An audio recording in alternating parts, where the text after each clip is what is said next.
कुरकुरीत असे मूग डाळ आणि पालकाची आपल्याला आज भजी बनवायची आहे. खूप अप्रतिम लागतात. तुम्ही एकदा नक्की ट्राय करून बघा, तुम्हाला पण आवडतील.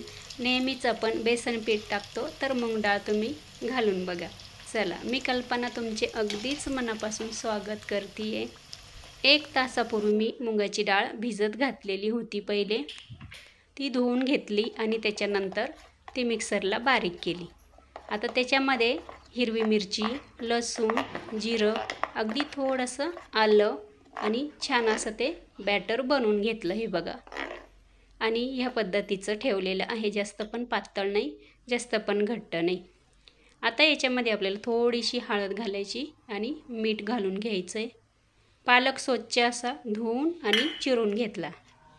पालक पण आपल्याला आहे ना जास्त बारीक नाही करायचा, थोडासा मोठे मोठेच पानं ठेवायचे, म्हणजे आपले पालक छान असा कुरकुरीत होतो. हे बघा, मिक्स झालेलं आहे छान असं. आता याच्यामध्ये तुम्ही कोथिंबीरही घालू शकता, पण माझ्याकडे कोथिंबीर नव्हती म्हणून.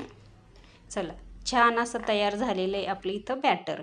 कढईमध्ये तेल गरम करायला ठेवलेलं आहे. आता याच्यामध्ये आपल्याला हे भजी सोडायची, पण सोडताना पण जास्त मोठे गोळे नाही टाकायचे, अगदी छोटे छोटे आणि पसरट असे टाकायचे, म्हणजे ना भजी छान अशी पातळ होतात, कुरकुरीत होतात आणि छान शिजतात. पण ते तेल पण आपल्याला आहे ना छान असं कडकडीत गरम करायचं, म्हणजे आपले भजी छान असे कुरकुरीत होतात. नाहीतर तेल जर थोडंसं थंड असेल ना तर भजी आपली एवढी चांगली होत नाही.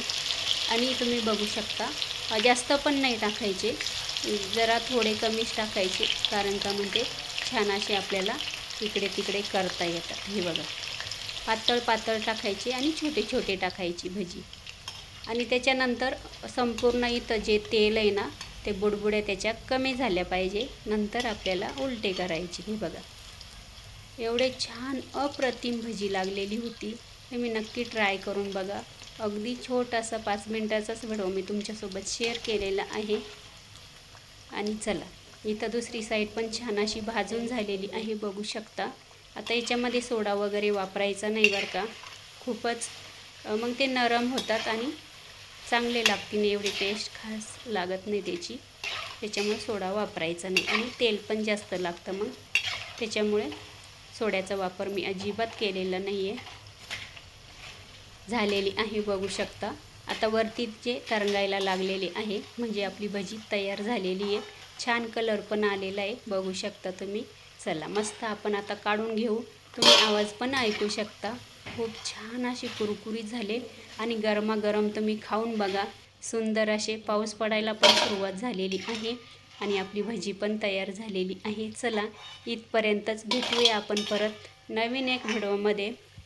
तोपर्यंत गरमागरम आपण आता भजे खायला सुरुवात करू. चला, धन्यवाद.